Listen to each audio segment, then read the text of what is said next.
Okay, we're on. I don't know if this is going to work today. What's going on here is there's a forest fire burning about 20 kilometers south of here, right in the line of sight of my satellite connection. And for the last few days, the internet's been on and off, on and off. So I don't know if it'll stay on today. We'll give it a go. But if I disappear suddenly, don't take it personally. That's just the inevitable dukkha of being in a remote location.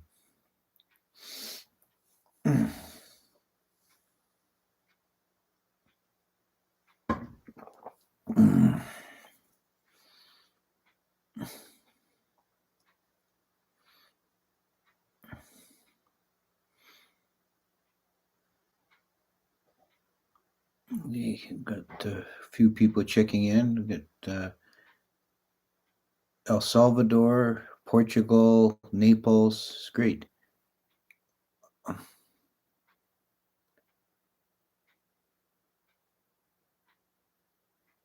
Yeah, somebody's asking if I could record my talk offline while you do the live stream. No, that's too much fussing around. It'll most of the time it works. Occasional time like today, maybe it won't, but we'll see. If it doesn't work, I'll just next week I'll do it again. Got Iran, we got Poland, Wales, Canmore. Got all over the place.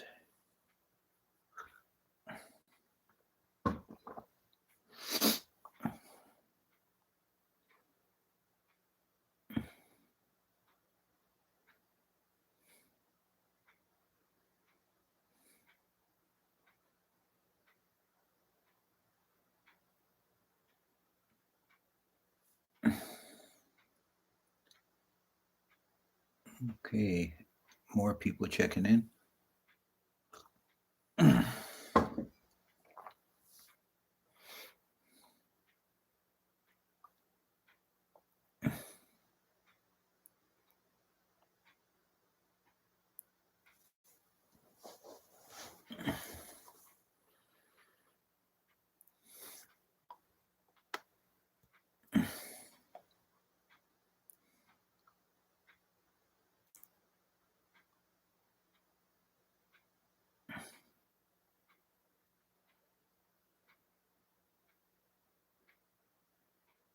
Okay, less than a minute to go now.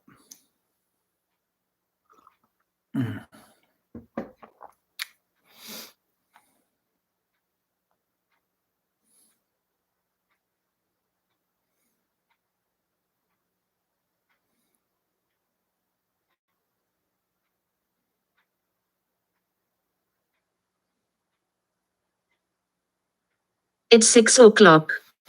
Namo tassa bhagavato arahato sama sambuddhassa. Namo tassa bhagavato arahato sama sambuddhassa. Namo tassa bhagavato arahato sama sambuddhassa. Okay, just a preliminary remark for benefit of those of you who may have joined in the last couple of minutes, because I've already explained this. My internet is very dodgy this last few days because there's a forest fire burning about 20 kilometers south in the direct line of sight of my satellite beam. So this is occasionally causing the internet to drop out. So if that happens, if I lose this connection before I finish the talk, I'll do it again next week. But we'll plow ahead and we'll see if we luck out. Today is the last talk in the series on the Pãramīs.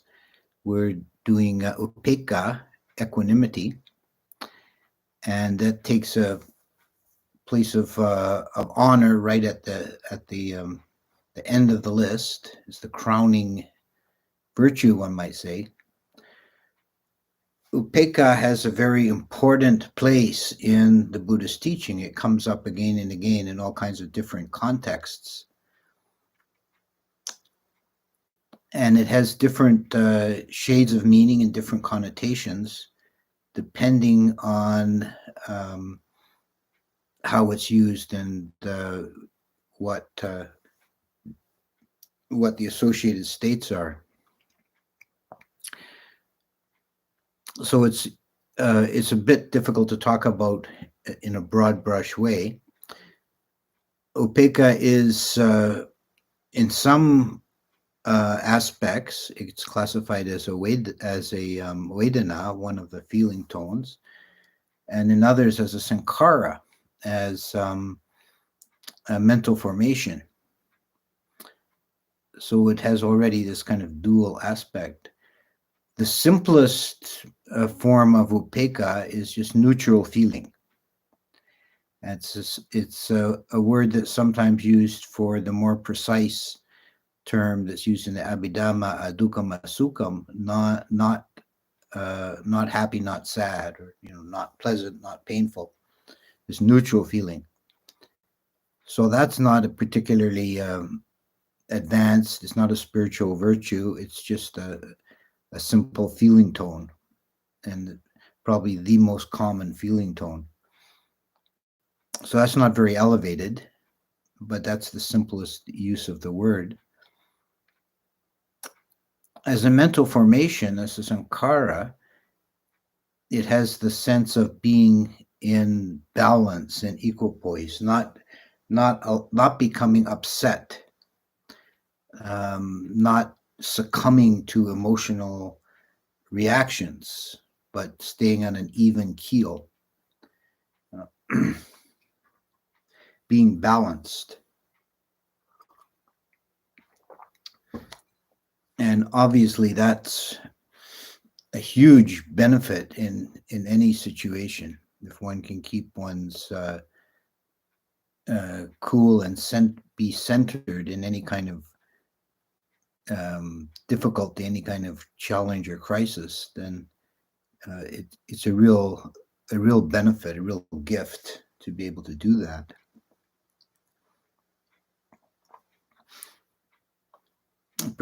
For example, it is equanimity that allows us to stay centered or balanced in the face of the 8 worldly dhammas, sometimes called the 8 worldly winds, as praise and blame, loss and gain, pain and pleasure, fame and dishonor. These are things that the ordinary unskillful person is thrown around by. It's like a roller coaster ride. You get praised for something, and you feel all elated and happy, and walking on clouds, and then the next day somebody criticizes you, calls you down, blames you, and you feel miserable, sad, depressed. It's up and down. So those are praise and blame, loss and gain, pain and pleasure, fame and dishonor. And the equanimous person remains unmoved by any of that.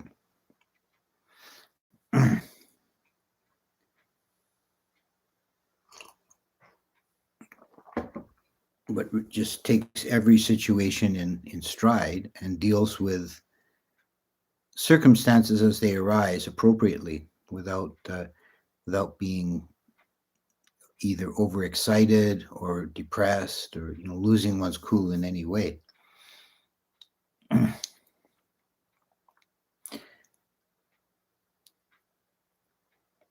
Upekkha comes up as an advanced factor in both the jhana path and the vipassana path.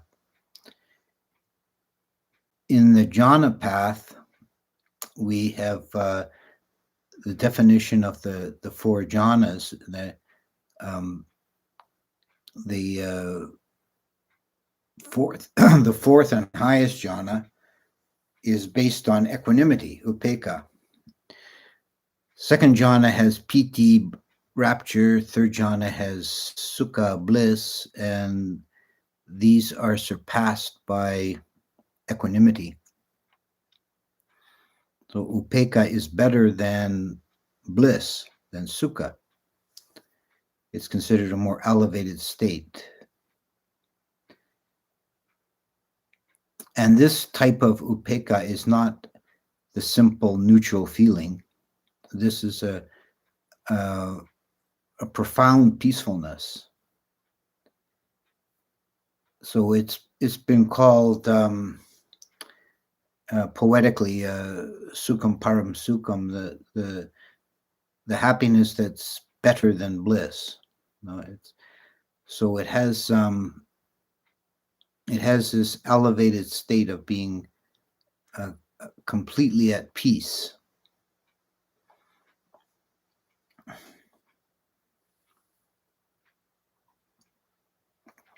And this is associated in jhana with the other jhana factor present in fourth jhana is ekaggata, the unity of mind. So the samadhi is perfect, the mind is completely stabilized and at peace. It's completely still. In the vipassana path, upekkha is a necessary virtue all the way along, and it takes a special form in the noticing of objects, the form called tatra majjhatata, which has been translated as specific neutrality. A very literal translation based on a breakdown of that compound would be tatra majjhatata, meaning the state of being in the middle about that. Now, tatra is like a very emphatic pointing word, like that one, not this one, that one. Majja is middle, as in Majjhima Nikaya, and atta is a suffix that makes a noun out of other words. So you could say the state of being in the middle about that. And it's very important. That tatra part is very important because developing insight, developing that sharp clarity requires a specificity of noticing, that one notices discrete objects. It's not a fuzzy general awareness. You're clearly present here right now. What's the object of consciousness? That's the perfection of vipassana. Here's the object of consciousness. I'm fully aware of it, but I'm not moved by it. That's the equanimity part. So one does not succumb to extremes of reaction, either fear or desire, agitation. What one is completely still, clear, wide awake, and very specific and precise about noticing objects. This is something that's very important to a skill that's very important to master, is that specificity. And I think a lot of meditators overlook that, and they develop a kind of general fuzzy awareness that doesn't really cut it. It doesn't really penetrate into the nature of reality.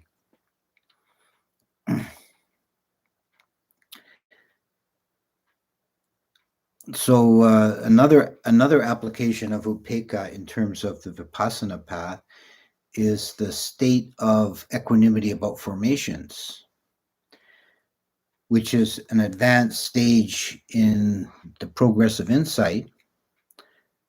When the meditator has gotten to this point, he or she has overcome a lot of difficulties and is quite clear about the process. and it's kind of like a landing place. The mind is extremely peaceful, wide awake and clear.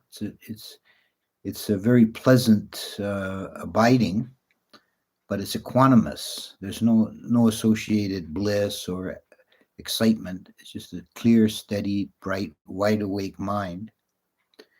And there's no sense at that point of making an effort. Although the meditation is flawless, there's no sense of trying or pushing or having difficulty. It's just happening, and you're just sitting there. And this equanimity about formations, we could say it's the furthest point one can reach by striving. When you've got there, you've arrived. It's not yet enlightenment, but it's the place from which enlightenment can occur. And there's nothing particular you can do at that point to further the process. You just have to let it happen. Yeah?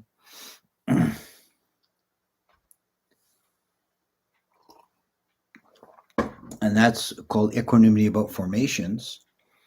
It's a very deep and profound kind of equanimity.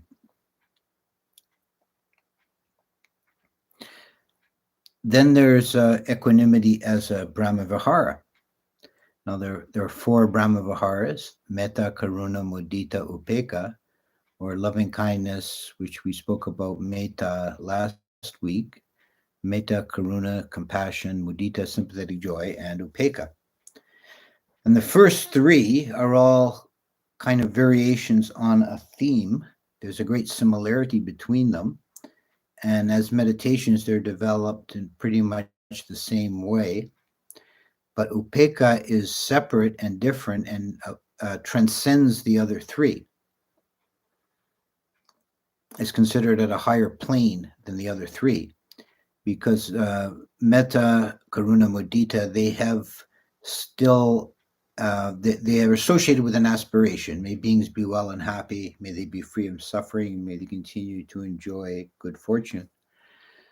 So there's a kind of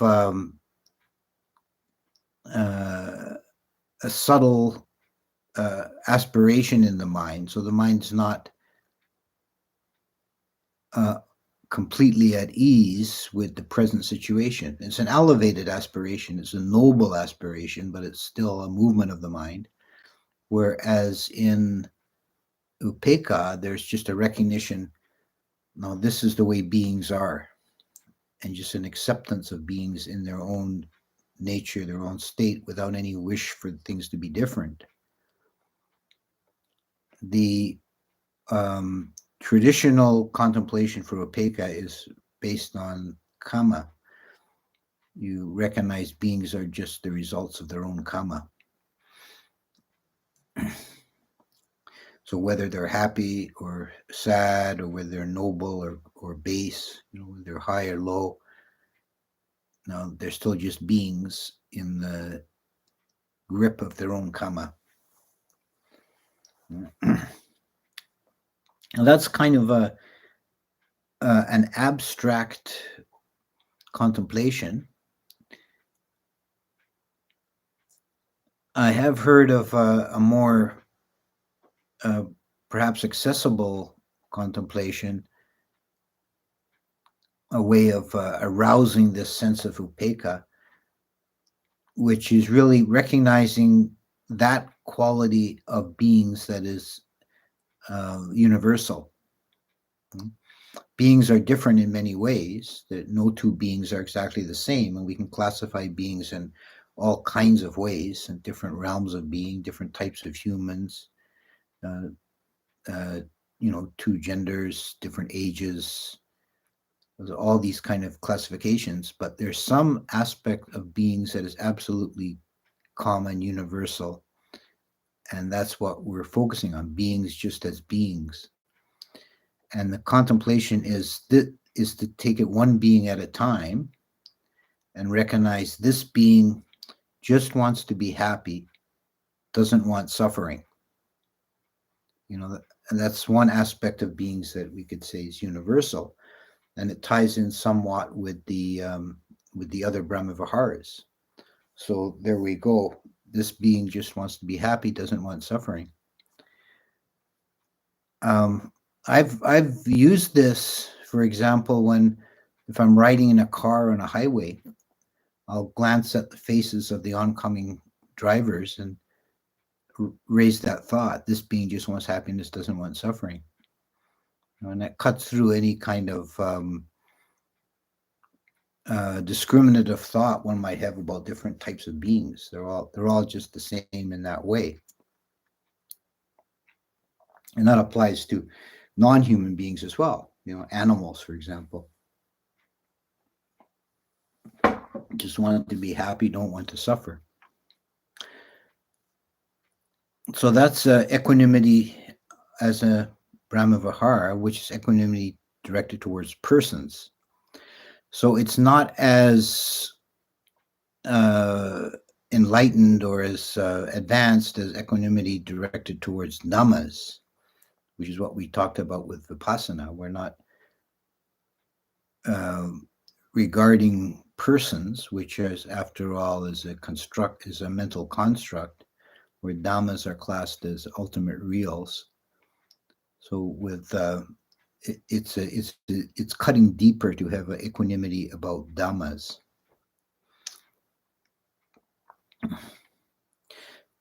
Now, there are all these different ways of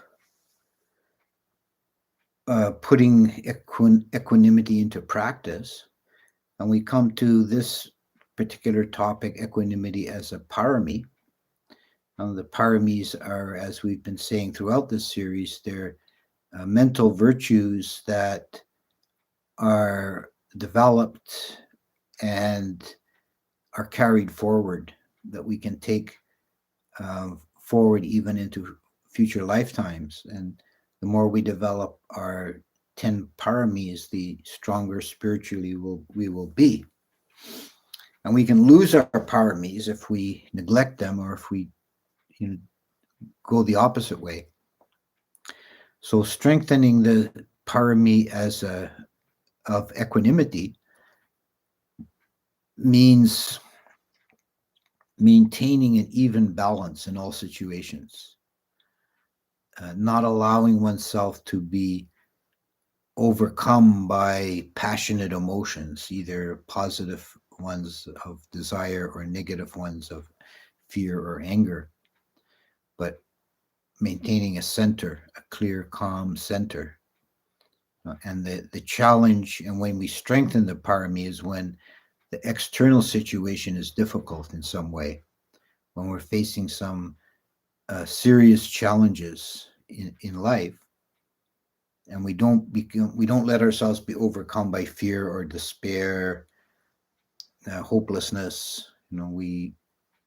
If we are able to maintain our center and our balance and just deal with things as they come up, then we're strengthening the equanimity parami. If we succumb to these emotional storms, then we're weakening the parami. And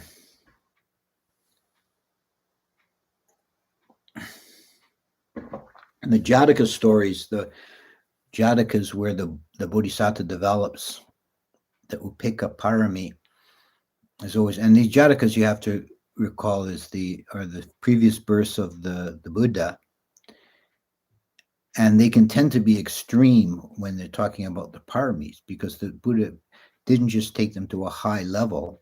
To become a Buddha, he had to take them to the level of perfection.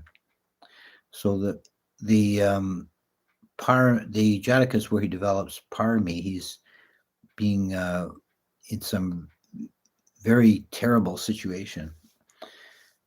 Like there's one where he's being tortured by an evil-minded king, and he's having his limbs cut off one by one, but he doesn't lose his inner calm and peace. He just endures it.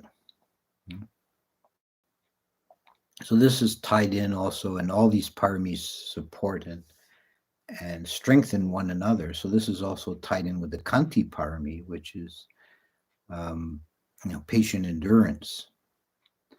But Upekkha has this other quality of being not overthrown mentally, even by wonderful good fortune. One just takes the situation in stride.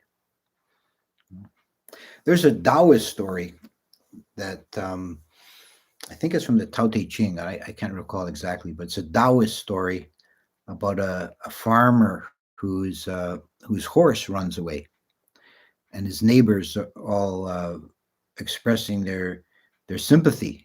Oh, what are you going to do? How are you going to get the crops in? You lost your horse. Oh, this is a disaster.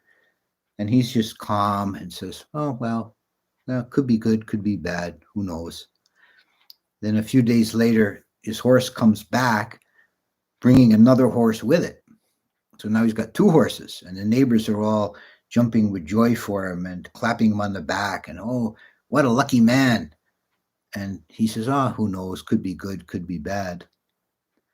And then his teenage son is trying to train the new horse, and he gets thrown and he falls down and breaks his leg.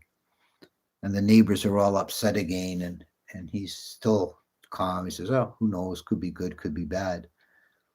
And then the final episode in the story, the king's men show up in the village to round up all the young men to put them in the army. Farmer's son by because he has a broken leg.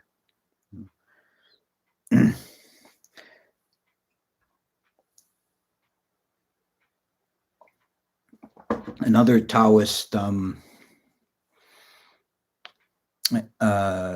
teaching around these ideas is the strength of the willow tree compared to the mighty oak.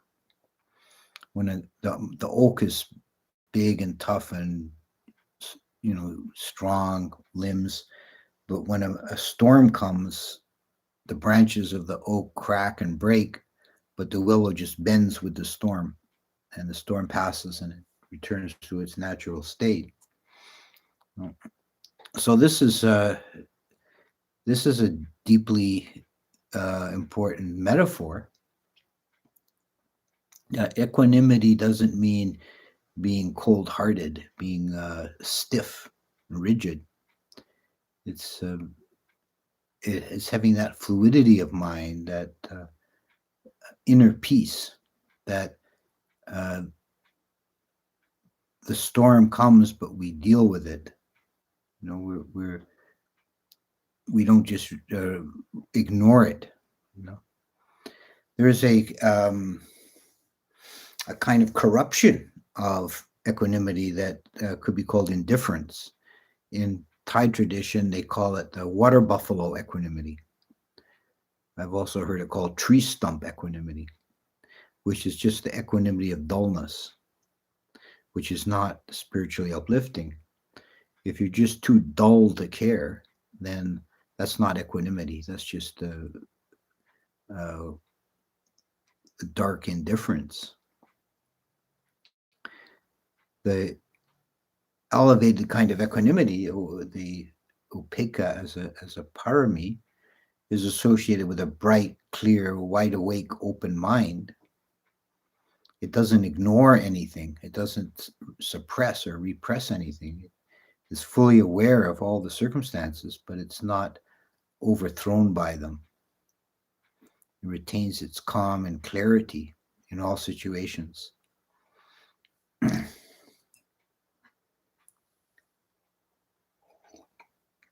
And like all these spiritual virtues, this one maybe particularly, we strengthen it in small situations, and then we have the resources and the inner strength to deal with life's heavier challenges. If you let yourself get upset by every little setback, like if you drop your cup on the floor and it breaks and you get all upset about that, then when something serious happens in your life, how are you going to handle it?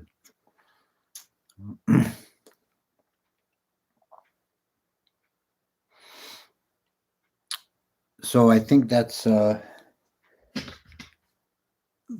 I'm going to say about at this moment for equanimity, and that concludes this section on Pãramīs. And the internet is still up, so we'll deal with questions until either the questions run out or the internet connection drops out.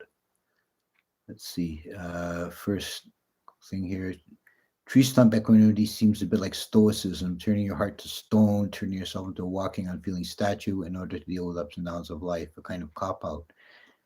Yeah, that's, I think that's mostly true, but it's also associated with just dullness. Like the water buffalo is a very stolid animal. You might say stoic, but it's not stoic out of philosophy or out of kind of any elevated sense. It's just too dull to notice anything.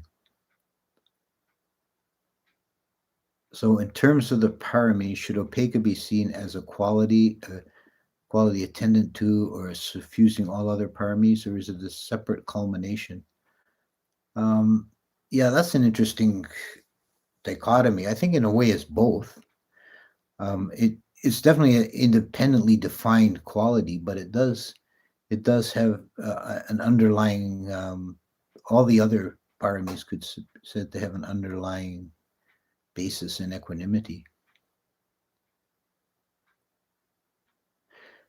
Is it true that witnessing unpleasant feelings open the door to developing equanimity, as one needs to watch those feels also with balance, knowing they are impermanent?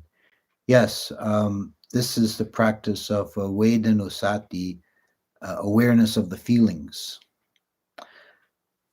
And an important thing to know about feelings is that they are classed in Abhidhamma, they're classed as a resultant, meaning they're not really under our control. If so, there's nothing wrong with having an unpleasant feeling or a pleasant feeling. That's just a reaction, and automatic reaction based on previous karma. The upeka comes in with the attitude towards the feeling. You don't let yourself get carried away by them.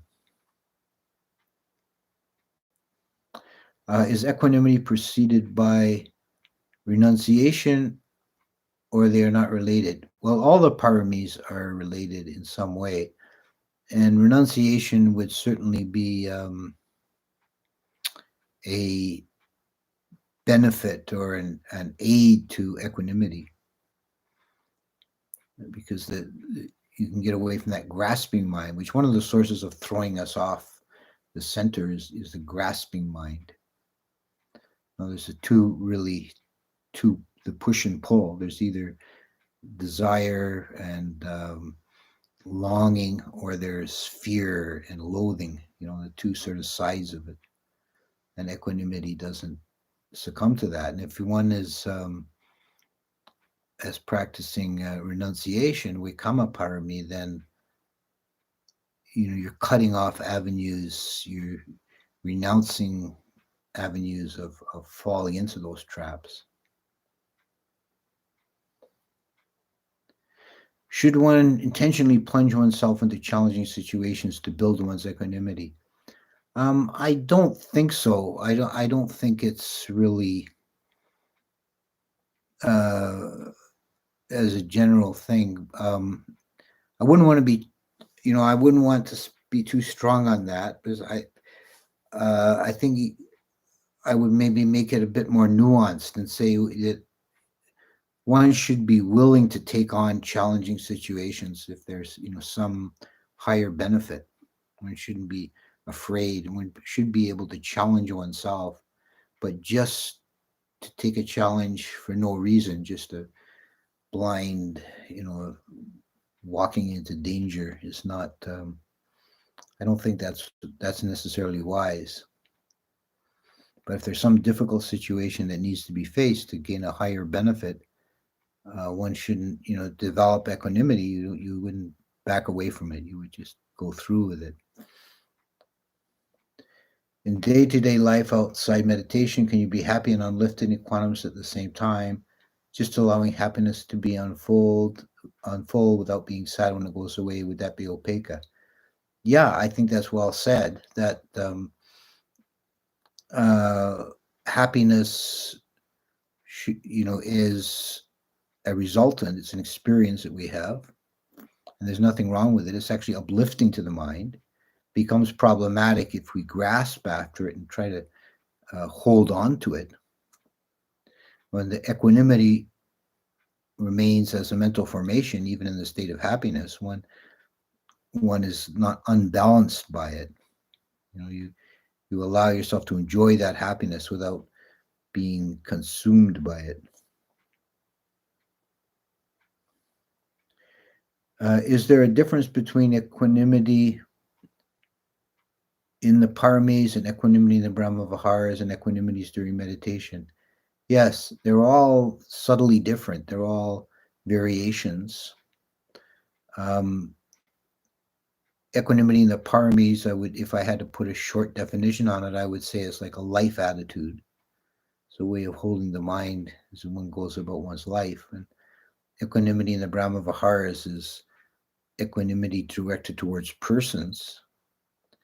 It's being able to see those aspects of beings that are universal, rather than discriminating on individual types and levels of being. And equanimity in meditation is that particular specific noticing.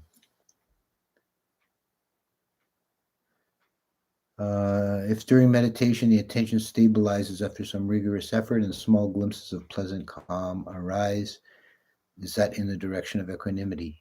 Short answer, yes, definitely. Yeah. How to practice equanimity when one is being bullied, as in that moment become tormenting to keep calm and take all the nastiness thrown on us? Yes, exactly. That's exactly the type of situation when equanimity comes in as a real benefit to the mind. As I told you in the Jatakas, the Buddha was tortured to death and remained equanimous. You have to develop, you can't at that moment, if you haven't developed equanimity previously, and then you face a challenge like that, like being bullied, then you're not going to find it. You have to develop equanimity as a virtue prior to that situation happening. Then you can rely on it, and you can maintain your center and your calm, and you won't internalize that abuse. Should one use Opeka as a meditation object or apply it only as different feelings arise? It's a meditation in the brahmaviharas. I think it's a bit to take it as a meditation object, I think is maybe a bit too elusive or abstract. It's a virtue that's adjunct to meditation, that helps in meditation, in any kind of meditation. But I would think it's a bit too elusive and abstract to take it as an object in and of itself. For a layperson, is it recommended to cultivate the 4 brahmaviharas level, or is it better to cultivate in deep only one? No, I think all 4. You can use them at different times, and it's actually good to explore all 4 because they have slightly different feels to them, and it can be very illuminating to get that sense of the difference. Is equanimity the antithesis of passion? Pretty much so, if you define passion very broadly to include negative emotions as well. Can one practice equanimity towards neutral sensations, or being aware as emotion can do about them? Well, if you have neutral sensations, you're already, there's no problem in being equanimous in that sense. The challenge with neutral feelings is being aware of them, because they're so subtle, they don't move the mind strongly. So just to be aware of that neutrality is more difficult. Is it true monks in forest tradition meditate near bodies at cemetery grounds to build equanimity and also to decrease fear? Yes, that is done. It's not so common today because it's kind of harder to find dead bodies, but it's still done in some monasteries. There's still corpse meditation happens.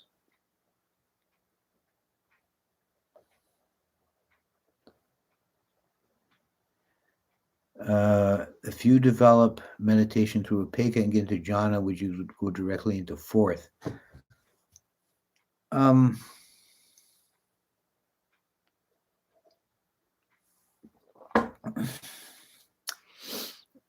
Yeah, I would think that's probably correct. I know in Visuddhimagga, they talk about the first three brahmaviharas as you're not able to go beyond first jhana because there's still too much mental activity involved. But if the Upeka was deep enough, you could take it to fourth. It's also in the Visuddhimagga stated that you can't really develop equanimity, brahmavihara, until you've mastered one of the other three, which means taking them to jhana. So, but I would also caution you have to be a bit, you can't be too rigorous in these definitions. The Visuddhimagga tends to be very, what's the word, like systematic. And I think that the reality of people's own experience can differ. It's not so rigidly defined as in the Visuddhimagga.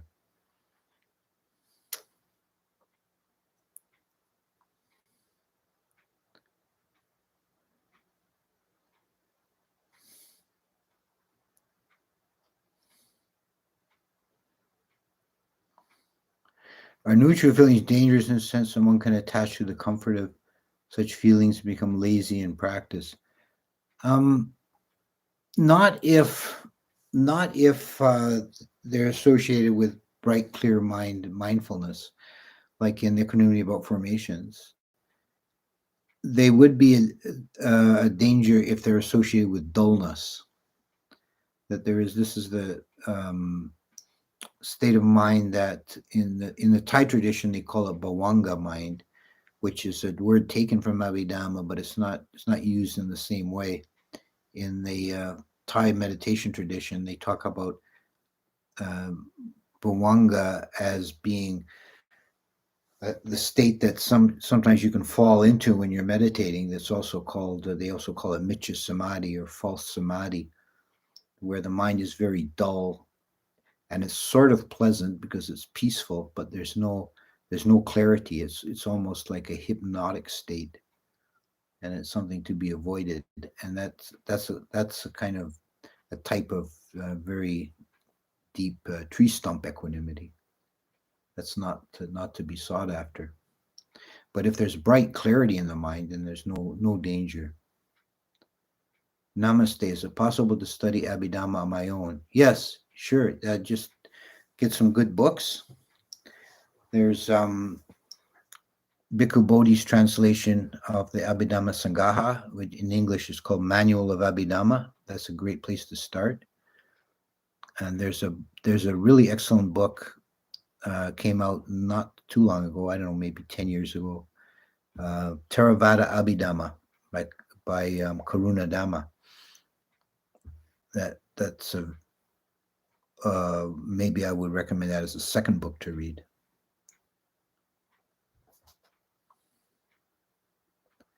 Bhavanga as in Bhavanga Chitta. No, it's not exactly the same. It's in Bhavanga Chitta is a Abhidhamma classification, but Bhavanga is used in Thai meditation tradition is a little different. It's not so precise. It's referring to a kind of state of mind.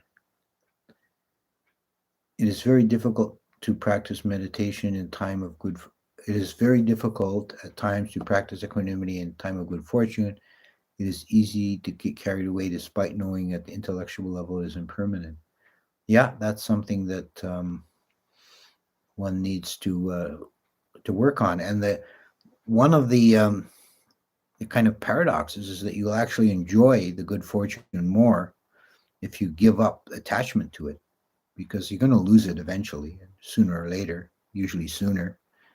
So if you just enjoy the moment without succumbing to clinging or fear of loss, but just be completely present with the sensation at the moment, then the enjoyment is more pure.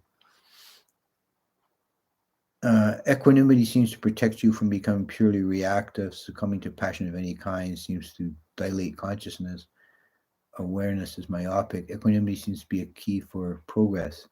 Yeah, exactly. That's well said. That it is a great protection. If you have the strength of equanimity, then any situation that arises, you're able to deal with it. You're not, as you say, you're not reactive.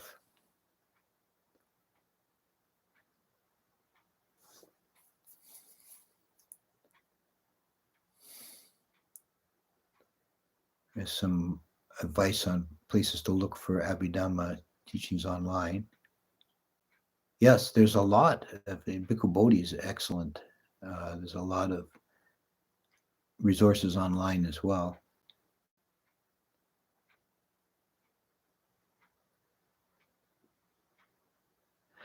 Can certain techniques like intensifying attention to visual empty space or hearing the pauses between sounds be helpful and part of a comprehensive practice? Yeah, that actually is.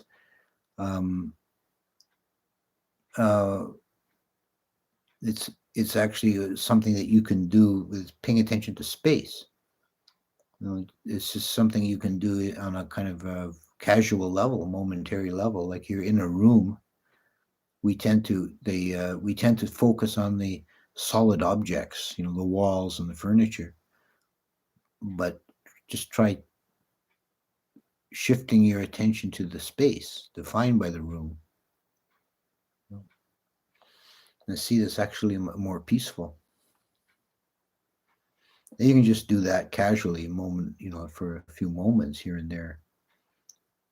Can you give future talks on Abhidhamma? I've already did a series on Abhidhamma. I may do it again sometime, some more talks on Abhidhamma.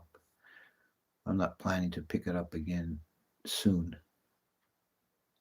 You can find them. They're still on my channel. You can find my talks on Abhidhamma.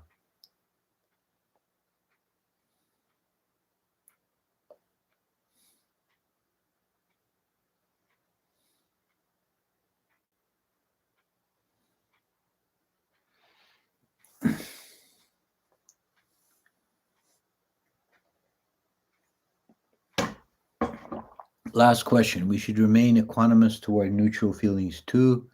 Correct. I heard that neutral feelings are linked to avijja, which is linked to rebirth in the animal realm. I don't know if true.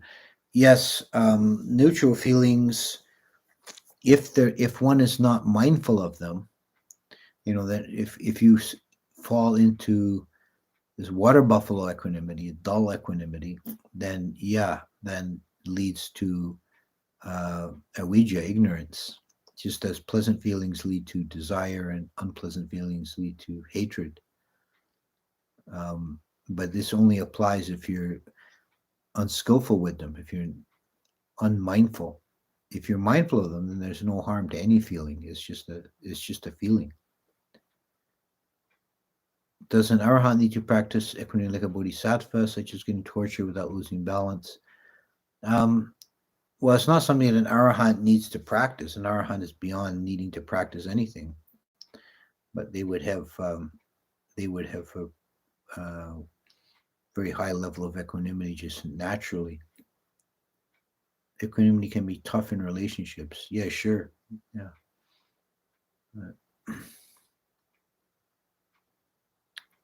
In meditation, there's a point when things become boundless and profound and strange. I always get way scared and cannot remain equanimous even though it's not painful. Yeah, this is the fear of the void or the fear of the abyss that is one of the challenges that one has to find the courage to just go through. If you keep backing up from that, you won't make the progress needed. There's a an image of that I kind of fond of is the Fool in tarot. The tarot cards, and the Fool is the 0 card, which is significant. And in one version, one popular version of the Fool, the image is a man dressed in kind of like what do they call it, like Harlequin, sort of clownish attire, vagabondish, and he's carrying his belongings and a stick over his shoulder, and with a cheerful smile on his face, he's following a butterfly as he walks off the edge of a cliff. That's a perfect image of equanimity, and that and profound teaching and wrapped up in that image. How will be the sleeping pattern of an arhat? Very little sleep. It's said that the Buddha only slept really for 2 hours a night. He lay down for 6 and slept for 2. He spent the other hours in meditation and wandering the realms.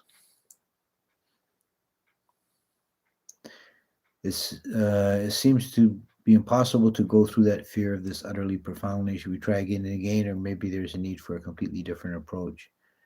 One has to just surrender to it, just abandon any thought of self.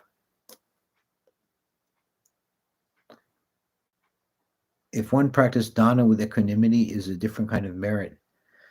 Actually, that's an interesting point about karma. That in terms of making karma, making the mind with equanimity is actually doesn't generate the most merit. It's the mind with joy. Joy works as an intensifier to karma. So when you do something either for good or evil, if it's done joyously, then the karma is stronger. If it's done with a neutral mind, it's still good karma, but it's not as intense as if it's done with joy.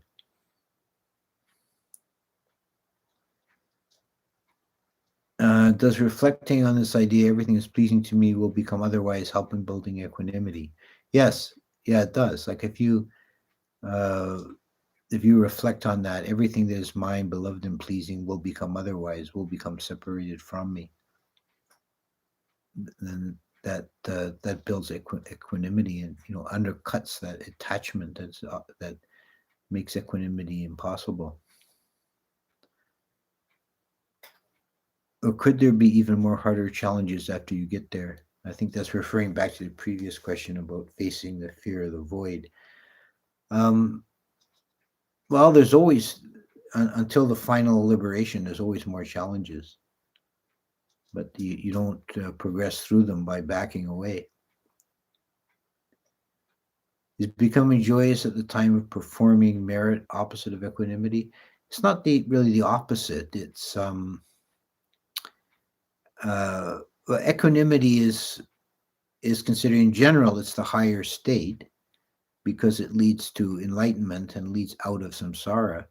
If you're making merit, you're not immediately or directly leading out of samsara. You're improving your condition in samsara.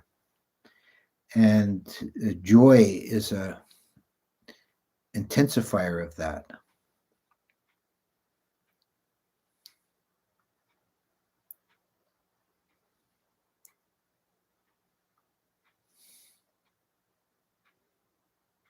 Okay, I think we'll maybe getting close to an hour. I think we'll wind it down now, and we'll take up something different next week. I haven't decided for sure what I want to do. I've got a couple of ideas in mind, but we'll see how the spirit moves me, and hopefully by next week, the internet will